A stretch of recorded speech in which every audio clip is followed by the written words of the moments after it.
Сәлеметсіздер ме, құрметті оқушылар? Бұл қарапайым математика және сіздермен бірге Мейірбек Жоламан. Бүгін біз номері 120-шы сабағымызды бастаймыз. Есептер. Сәйкестендіруге есептер шығаруды үйренесің. Бірінші есеп. Есепті оқы. Онда сандар жоқ. Сұраққа жауап беру үшін есептің шарты бойынша кестеге плюс немесе минус таңбаларын қой. Сырым, Нұрлан, Жарас жүгіруден жарысқа қатысты. Егер келесі тұжырымдар дұрыс болса, онда кім бірінші, кім екінші, кім үшінші болып жүгіріп келді. Біріншісі, Сырым бірінші, ал Жарас екінші болып жүгіріп келген жоқ. Екінші, Нұрлан үшінші, ал Сырым екінші болып жүгіріп келген жоқ. Сырым бірінші емес дейді. Және Жарас екінші болып жүгіріп келген жоқ дейді. Сондықтан да, неке, Сырым бірінші емес деп айтты, біз оған минус қойып қоямыз. Олай болса, Сырым үшінші болып жүгіріп келген. Нұрлан үшінші болып жүгіріп келмеген дейді. Нұрлан үшінші емес, демек ол екінші болады. Жарас екінші емес, олай болса, ол бірінші болады. Бізде тек қана үшінші орын, екінші орын анықтадық, енді бізге бірінші орын керек еді, ол бізде Жарас болады. Олай болса, Жарас бірінші, Нұрлан екінші, Сырым үшінші болып жүгіріп келді. Есінде сақта. Бірінші, мұндай есепті шығару үшін екі жиын арасындағы сәйкестікке кесте құрған ыңғайлы. Әрбір сөйлемді, яғни есептің шартын мұқият оқы, кестеге белгі қой. Өзінің жазғандарына қарап ойлан. Кестеге қарап, сен тағы да қандай қорытынды жасай аласың? Есеп сұрағының жауабын тұжырымда. Екінші степ, есепті оқы, осындай кесте құрастыр. Оны есептің шарты бойынша толтыр. Сұраққа жауап бер. Гүлжан, Толқын, Айжан мен Жанар спортпен шұғылданады. Екі қыз жүгірумен, екі қыз тенниспен шұғылданады. Толқын мен Жанар әртүрлі спорт түрімен шұғылданады. Жанар мен Гүлжан да әртүрлі спорт түрімен шұғылданады. Жанар тенниспен шұғылданады. Қыздардың әрқайсысы қандай спорт түрімен шұғылданады? Енді қараңыздар, бізде екі қыз жүгірумен, екі қыз тенниспен шұғылданады дейді. Оны деген соны есімізде сақтауымыз керек. Одан кейін қараңыздар, бізде соңғы жағында айтты. Жанар тенниспен шұғылданады. Жанарға плюс қоямыз. Жанарға плюс қоямыз. Одан кейін Толқын мен Жанар әртүрлі спортпен айналысады. Қараңыздар. Олай болса, Толқын онда жүгірумен айналысады. Себебі Жанар мен Толқындікі екеуі екі түрі болу керек, әртүрлі болу керек. Одан кейін бізде Жанар мен Гүлжан деген бар.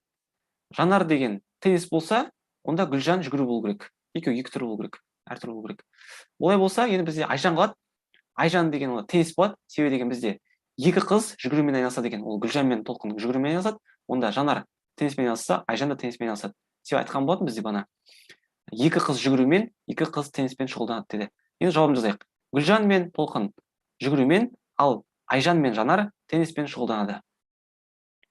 Үшінші есеп. Есептің шартын және сұлбасын толықтыр. Есепті шығар.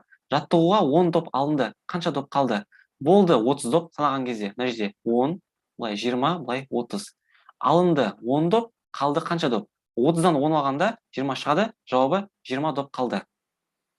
Төртінші есеп. Сен көкөністерді жеу не үшін маңызды екенін білесің. Көкөністер туралы есепті шығар. Анам сары, қызыл, жасыл түсті тәрелкелерге орамжапырақ, қызанақ пен қызылша салды. Орамжапырақтың жасыл түсті тәрелкеге, қызанақтың жасыл, қызыл тәрелкеге салынбағаны белгілі. Әрбір көкөністің қандай түсті тәрелкеге салынғанын анықта дейді. Енді асықпай қарайық. Мысалы, біздер кестемізді құрастырамыз. Бізде орамжапырақ бар, қызанақ бар және қызылша бар. Оларды сәйкесінше сары тәрелке, қызыл тәрелке, жасыл тәрелкеге салуымыз керек екен. Енді қараңыздар. Орамжапырақтың жасыл түсті тәрелкеге, қызанақтың жасыл, қызыл түсті тәрелкеге салынбағаны белгілейді. Салынбағаны. Олай болса, мына жерін қарайық, үтірден кейін. Қызанақтың жасылға салынбаған.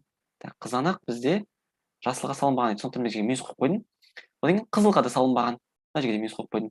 Олай болса, қызанақ деген қайда салынады? Ол сарыға салынады, сары тәрелкеге. Келесі. Бізде бұдан кейін айтылды мына басында. Орамжапырақтың жасыл түсті тәрелкеге салынбағаны. Орамжапырақ жасылға салынбаған. Мына жерге минус қойып қоямын.